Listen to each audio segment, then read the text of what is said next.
Hey, AP Scholars, Mr. Durnan here, with an overview of tonight's homework, their homework really due for Friday, and also a few thoughts on Sharon Olds, the poet we will go to see tomorrow evening. First, your homework for Friday. Uh, it's horror time in the world of short stories, so what I would like you to do first is to, in all likelihood, reread Edgar Allan Poe's story, The Telltale Heart. Uh, and it's supposed to be a terrifying story of madness, and I hope you really enjoy it. It shouldn't take you much longer than 5 or 6 minutes to read that. It's the second story in our book, and also easily Googleable. But please read that for Friday. Really, we won't talk about it until Tuesday, but just know that that's coming your way. The other thing that I'd like you to do, and this is going to be much more challenging, um, is to go to the New Yorker Short Stories podcast and open that up and find a short story by Don DeLillo, who is one of America's foremost writers of fiction. And I'm not going to bother to go there, but you can find Don DeLillo's story. I think it's called Bader Meinhof, and it opens in an art gallery where a woman is looking at paintings taken from photographs of jailed terrorists. And this is a sort of, I'd call it a tale of domestic terror. And, I don't know what to tell you except good luck with it and listen to that all, and it will make you richer human beings. So that's for Friday, the two tales of horror and terror. So that's the work. Please do one of those tonight. I'd recommend that you just get right after that DeLillo piece. Okay, for tomorrow, Sharon Olds, I'll confess, I've heard her name a lot, and I had actually read a couple of her poems. But just doing the sort of Wikipedic background work, I'm remembering that she has been a really good poet for decades. This guy right here, Galway Canal, he's my great hero, and Sharon Olds has been associated with his career quite a bit. She followed in his footsteps. He's a liberal thinker. He deals a lot with human physicality. You'll see and hear tomorrow. I hope not to any alarming degree, but Sharon Olds writes a lot about sexuality. You know what? Let's just go here. I'll show you one of her poems. This is Topography by Sharon Olds, and I won't read the whole thing, but just listen to the cadence and see where she's going in one of her more playful poems. Topography.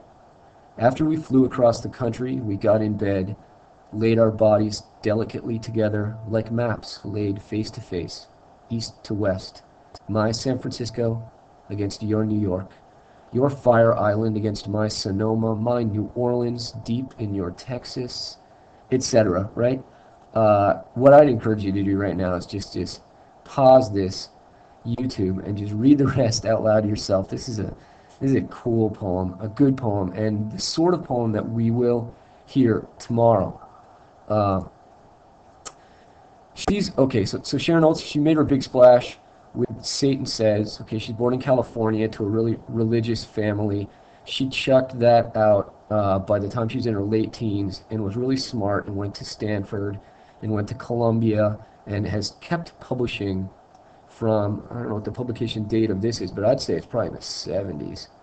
Uh, 1980. There we go. So she's been writing for a long time. More recently, uh, she published One Secret Thing. I would guess that this is what we're going to hear more of tomorrow.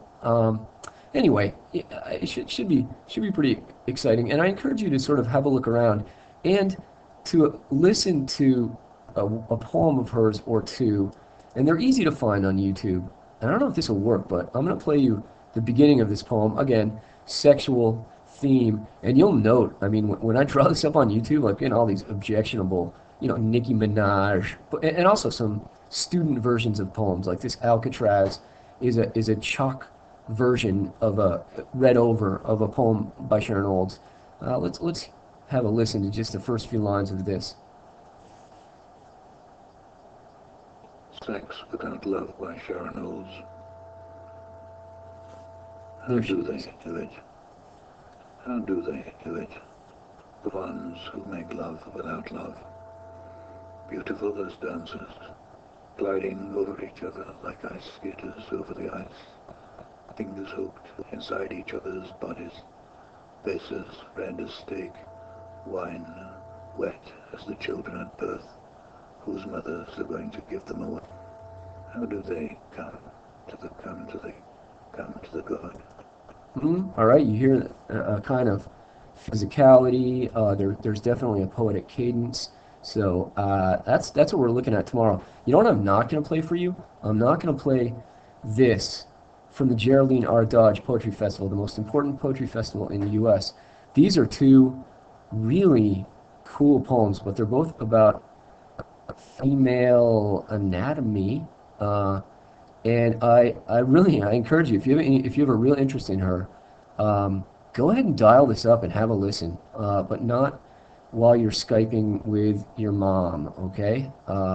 Anyway, I hope this is introduction enough. The more you spend chasing after her, and really look at it, this is 6 minutes worth of two poems, and they're funny and humane, but I don't feel really comfortable playing them to you myself. I'm going to ask you to be the agent of uh, delivery of these poems. So details on tomorrow. You'll be in dress code, right? Because you'll go to chapel at 6. We'll get out of chapel, go right to dinner, and at 6:50, I'll kind of give you the high sign, and we'll scurry out to the van for a 7 o'clock showing by Sharon Olds, and she'll probably read 10 poems. You know, it'll be 45 minutes. Somebody bring a camera. Maybe we get a shot with her and be POD for more than 22 seconds.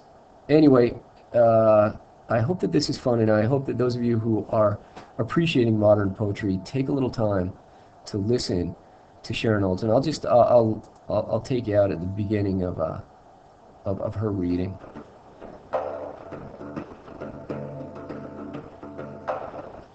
I'd like to read two poems.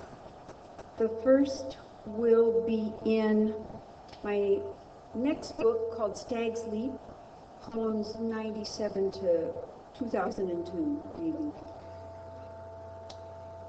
Poem for the Breasts. Okie doke.